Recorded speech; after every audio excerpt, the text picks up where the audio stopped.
Hello, it's Small Cheese, and coming at you with a deck profile today. I just hit King of Games, and I wanted to sort of record my deck that I used to climb. So this deck took me from Legend 2 to King of Games, and Koa'kiMeiru's. Alright? They've definitely hit the meta hard. They're one of the top tier decks, and definitely I wanted to share some of my thoughts about the deck, and what you could do to sort of counter it, especially in the mirror match. So first of all, I'm using Sealed Tombs.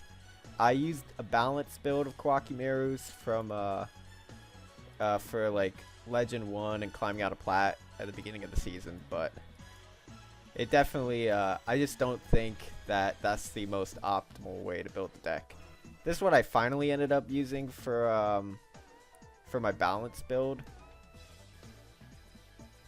I find this super limiting is the problem, because Koa'kiMeiru's, they can pretty much play through back row. You have to have 3 back row, and with balance, forcing you to play forcing you to play 6 traps is just not good enough. I ended up even using stuff like Hollowed Life Barrier, and I tried to use Curse Seal of the Forbidden Spell. It just, you know, just to sort of negate things. It just didn't really work out. But yeah, anyways, with Sealed Tombs, I found it much more important to have explosive plays with Sealed Tombs, because in a balanced build, you're only guaranteed to have 1 spell anyways, and so half the time that's going to be an Iron Core, other half the time you're going to be Diamond Core, and that's busted. But with an Iron Core and a balanced build, it just ended up not being very good. So, and then the whole problem is that you're missing out on other Koa'kiMeiru stuff, since you're limited to really only 8, maybe 9 monsters if you played 21 cards in a balance. But I couldn't fit any hand traps in the other deck. I only have 2 Sphere Karibos, and I found them to be absolutely just the MVP. Second MVP here is gotta be Koa'kiMeiru Ice. Really important card. A lot of different scenarios, very versatile. Summon will offer Urnite. Really powerful, and absolutely a godsend to the to face up against Silent Magician. And you know what? I bet he's gonna be pretty helpful when you fight against Silent Swordsman here, when that deck comes out pretty soon. As far as back row, just Floodgate Trap Hole and Treacherous, but yeah, Floodgate Trap Hole is definitely becoming one of the best trap cards to play against Koa'kiMeiru's, because being able to permanently flip Maximus face down definitely makes up for the lack of versatility on maybe like a turn 2. But, you know, Koa'kiMeiru's, they want to wait till turn 2, so it ends up playing into your favor, even if you have Floodgates on turn 2. This deck ended up being very powerful. Really cancerous, I want to say, but I don't know. Definitely if you're going up against them, you want to play a Sphere Karibo in your deck, and that would cut down on a lot of OTKs right there. Other cards that I tried messing with for tech options, like I said, Curse Seal of the Forbidden Spell.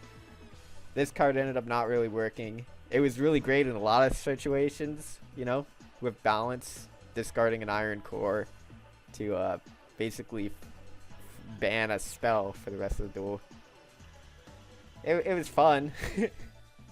It's a really cool tech card. I wish this would work. If this was a slower format, maybe this card would be good. You know, same thing with Hollowed Life Barrier. That card's a Wabaku, but you gotta discard a card, so yeah, it was fun. Anyways, there's also I also really tried using Chaos Hunter. This card in theorio, really great card to counter Koa'kiMeiru's, because all you gotta do is when they play their Urnite and they summon their Sandman, you special summon Chaos Hunter from your hand, and that's gonna stop them from banishing an Iron Core to summon out Maximus. What ended up happening was that sometimes they would just summon out Maximus first, because that's their only play, and I'm sitting on Chaos Hunter in hand, and he already missed the opportunity for that. And it's just, I don't know, it was just not super great, especially discarding. I had to get away from discarding cards. Obviously, I was kind of thinking like, ooh, discarding cards. Got that Iron Core. That's not very good, right? Another thing, Reckon Power. This card. Ooh, maybe it's a good card. I don't know though. It's got that condition that you gotta have an Iron Core in the hand. That could be a little hard to fulfill sometimes. And you know what? I mean, there's not a lot of back right now. There's a lot of OTKs going on. So, probably not worth it. Even if it was good, maybe just a Jing Jing Hu would be better, honestly. So, I don't think it's that good. One card that I wish was good. Again, need that slower format.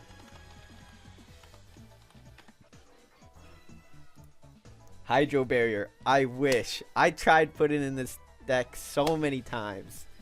I tried so hard. This guy, don't put him in a balance build. I'm going to tell you that right now. Balance was not good. I'd end up opening with him so many times in my hand and he would brick. So I definitely dropped that guy after some experimentation. And he was just so much fun, but, you know, can't really do much. Other decks to hard counter Koa'kiMeiru's. You know, you got Buster Blader. That's a really good counter. Vampires are a close matchup. And they're actually really popular out there, especially out on the ladder when I was playing. So, ended up Seal Tombs really cutting off a lot of them. More of the story, just play Seal Tombs. Seal Tombs is a very good option to have. This deck may not be crazy innovative, but hopefully it's going to help you climb out of Legend and into King of Games if you follow it. It's not super, it's pretty standard as far as things go, but definitely don't be afraid. More of the story, don't be afraid to step away from balance and definitely experiment. And if you're getting tilted by Koa'kiMeiru's, put in Sphere Karibo. It's probably going to be your best bet.